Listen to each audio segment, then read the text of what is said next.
So, Wednesday, the 9th of July, saw the opening of a high-rise entertainment production at Brixton House. After its run at the Barbican and touring, Lil.Mis.Lady has landed at Brixton House. Part rave, part drama, it explores the history of grime, jungle, drum and bass and more through the eyes of a trailblazing female MC. And that's exactly what the lead is. Lil.Mis.Lady is played by Lykez, a real female MC who's broken down doors in the UK music scene and was the first female MC to battle a male MC on the well-known platform Lord of the Mics. Lykez is in the building with me. Lykez, how are you? I'm good. How are you? I'm good, thank you. Thank you for coming in. Oh, you're welcome. Firstly, is Lil.Mis.Lady basically about you? But it's definitely about me, but I think a lot of female artists can relate to this story. It was inspired by a series of interviews with key female MCs such as obviously myself, but Queenie, Stush, Lioness, Baby Blue, making the story really authentic. So I think, so many female artists will be able to relate to this story. And it's already really authentic anyway, because it's like people know you as an MC. So you're you're like stepping on stage as Lil.Mis.Lady, but also Lykez. It's me, basically. I always say Lil.Mis.Lady is me. I love this. So just reflecting on your own career, if we take it back to the start, what women inspired you to even step into this industry that is really male dominated? I think when I was growing up, I was really into hip hop. Like, you know, when you come from like primary school and stuff like that, it was like a lot of us were really into like the American hip hop scene back then.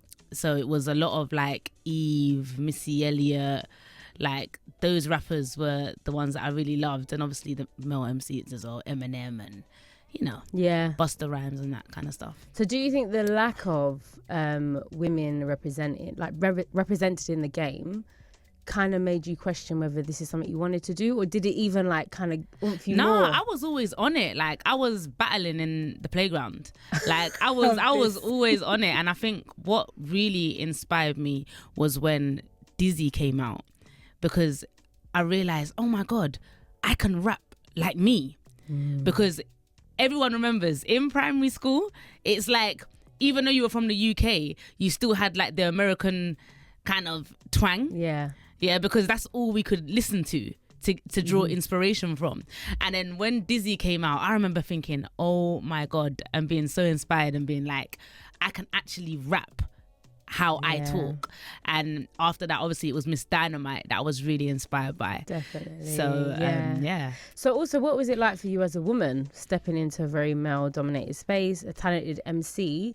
What kind of setbacks did you experience? And I know that this is kind of what Lil.Mis.Lady explores, so without giving away too much, but for you personally, what setbacks did you face? I always found that, and I think this is in any male-dominated industry, when you're a woman, you always have to be better than your male counterparts. Like, you can't just be the same. Otherwise, you're just going to be like, yeah, she's all right. But you have to actually be better than everyone. And then you'll get the respect or the ratings. So that's something I found when I first came into the music scene. And even just being like a young girl, like at the youth clubs, spitting and stuff, it's like you really had to be head and shoulders above the rest to get any recognition. So would you say that actually stepping into grime and rap changed you a little bit, or did you have to change yourself a little bit? I think you definitely have to have resilience. That was something that I really had to learn. It's not an easy sport. It's not something that you can think you're just gonna just fly through. So it's all about resilience and making sure that you're not letting anything knock you down. If you get knocked down, you get back up. If you fall off the horse, you get back on the horse. So. And I feel like that's in the industry and also like in the ring, because I was watching your Lord of the Mics and Socks. I think I'll be too sensitive for that. I guess, do you have to like, the art of the game also, I guess, is also resilience, because when you are battle rapping, it could get a bit... No, it does. Honestly, it does. Like, that clash was a really good clash. Big up Socks. He's a really good MC. But it can get heated. It can, because you're like, you want to show everyone that you're the best. And I think it's more passion than anything. Yeah. So you're from North London, right? How did growing up in North London also shape your approach to your career and what you wanted to do? Was there anything in particular about North London? in particular about North London, to be honest, not really, you know. Obviously, I'm a London MC. Yeah. So whatever comes with London Yeah. is gonna be what shaped me.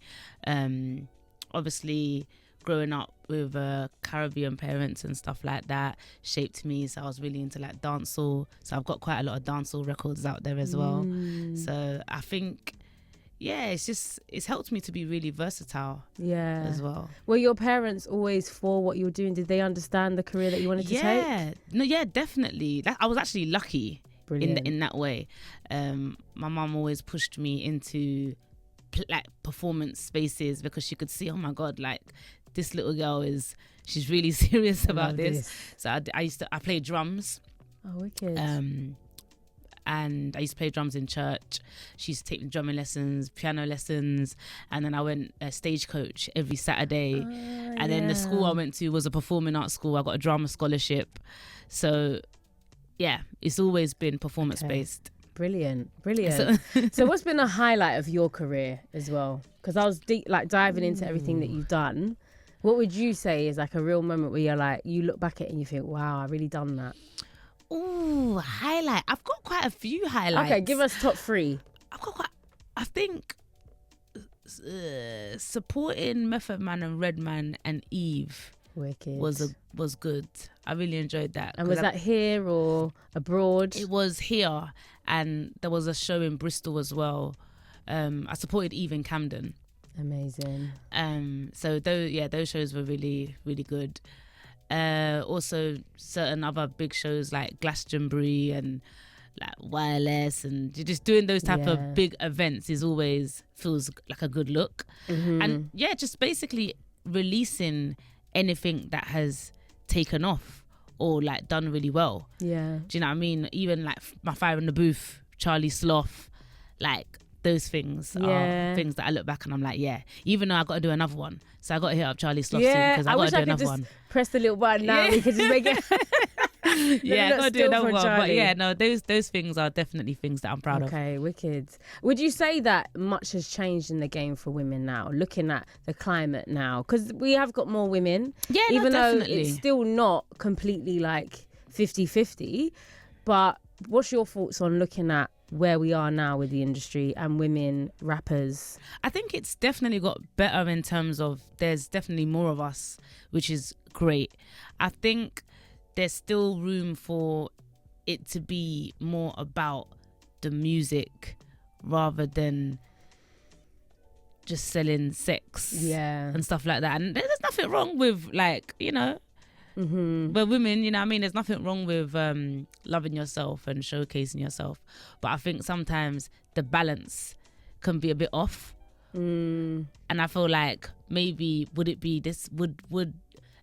a female MC that is really great lyrically but doesn't is not always showing her body and stuff like that, would she still get the same recognition? Because we know sex sells, right? Yeah. So everyone's clocked onto that one. Yeah, exactly. And it does, I guess, in a way make it harder for maybe those women MCs that they don't want to present like that. And like you said, there's nothing wrong if you do. Yeah, but it does kind of feel like we might always get the same kind of look. Yeah, I feel like everything in life is about balance. Yeah, that's what I've learned. Because I feel like even like back in the day when you look at female rappers, we always had the Little Kims, we always had the Foxy Browns, and that was dope.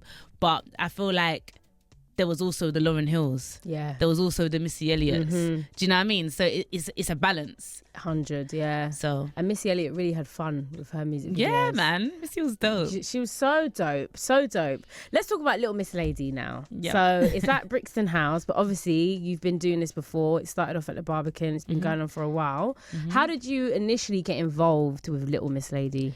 So Lil.Mis.Lady, the director, Dominic Garfield, who wrote the play as well, he was working with my brother and he was looking for the right person to cast for this role.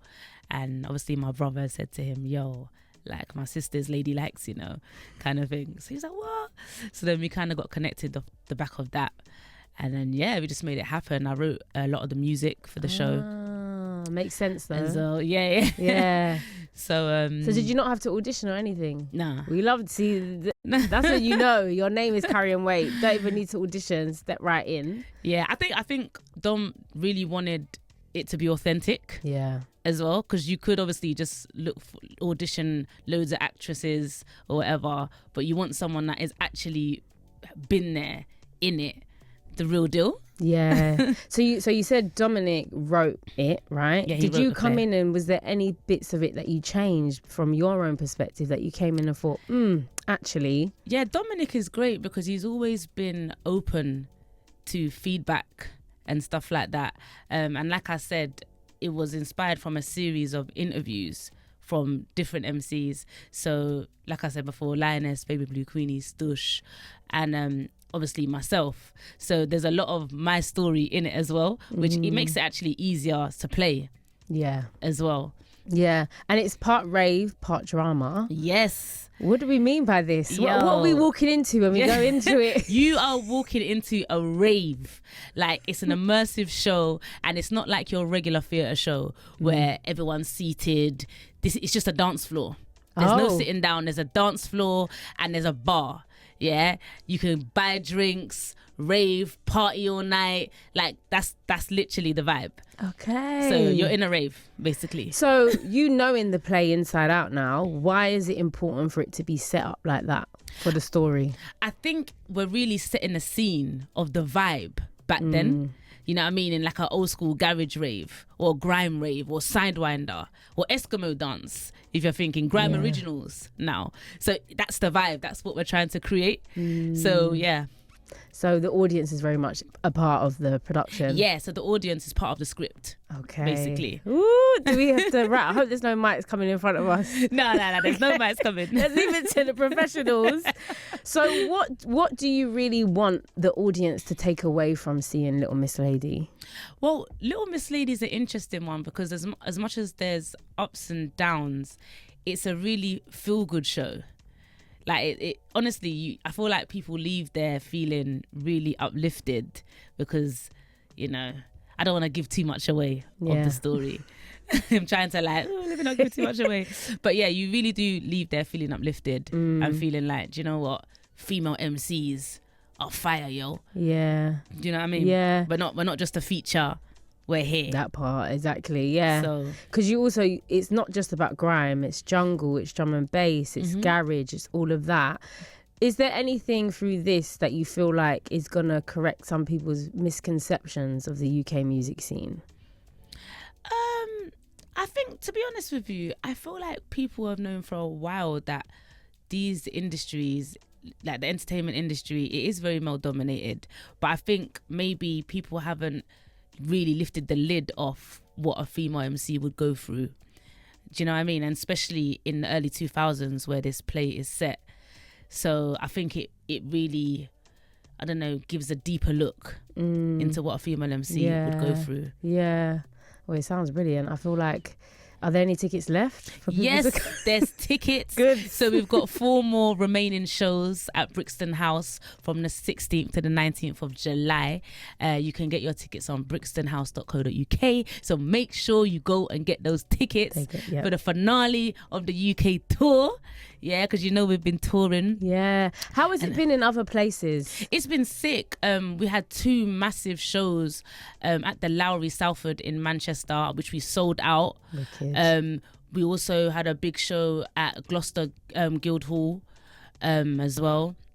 And obviously, like I said before, we sold out the Barbican at the Pit for our premiere run. So yeah, it's actually been so amazing. And what's been nice as well, during the tour, High Rise and myself, we've been working with a lot of amazing youth programs, doing music workshops, like for female MCs, like giving them the chance to develop their skills, mentor them, allow them to do live performances, video shoots and stuff like that. So that's also been great. And yes, the partnerships included, let me actually get the partnerships we've worked with, because we've worked with some amazing youth programs. So we worked with the Music Works in Gloucester, Rough Squad Foundation in London, and Contact Theatre in Manchester, just to name a few of the programs. But so even on that note as well, what do you think rap actually does for young people? Like, because some people might think, oh, okay, yeah, all right, a bit of rap on the, like, you want to do that on the side. But obviously for you, it shaped your whole career. Like, we've got a whole production about it. There's jobs that come out of this that aren't necessarily just you're going to be rapping. Do you know what I mean? So what importance is it to give young people this space to explore their creativity in this way? I think it's expression. It allows you to express things that maybe you couldn't even put in words. Like, say if you was having a conversation with someone, or it might have felt uncomfortable, but when you can put it in rhyme, I think it's a really good way of expressing yourself. Well, for me, that's what it's always been about. And I think that's what hip hop, grime, that's what it's always been for. Yeah. So a message, an expression, is art. Yeah. And on that note, I think people need to make sure they get their tickets for Lil.Mis.Lady. Get your tickets. Is there anything happening when it's done? Is it going to go anywhere else? Yeah, we're hoping to get it back up again and go on another tour, because obviously this was just a UK tour.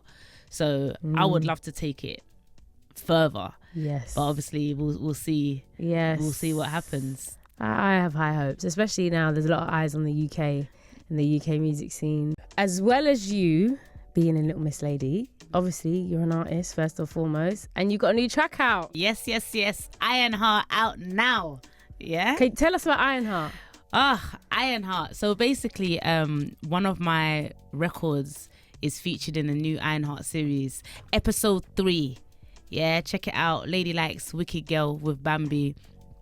And so that inspired me to basically write some bars, like with a kind of Marvel scheme. Yeah. So bars, because I'm actually tired of not hearing bars these days. I hear you. Do you know what I mean? Yeah. Like, we need to get back to bars. And spitting. Yeah. Yes. So I was like, you know what? Let me just shell a little idea quickly. Yeah. Do you know what I mean? So I wrote some bars with a Marvel scheme, and then I dropped it on my Instagram. Yeah. But this is when it was like really rough. And I was like, you know what? Guys, shall I drop this? So yeah, people were like, yeah, drop it. So yeah, in the end, like, I recorded it properly, and I got a visual out for it as well. Visuals by Digo Visions. Wicked. And it's produced by 301 Circular. So yeah. So are you a Marvel fan? Yeah, do you know what? I love Marvel, but this was more of like, for me, it was a sick theme. Yeah. Like, because when I write, I like to find worlds that give me inspiration. So, and I use the whole thing as a scheme.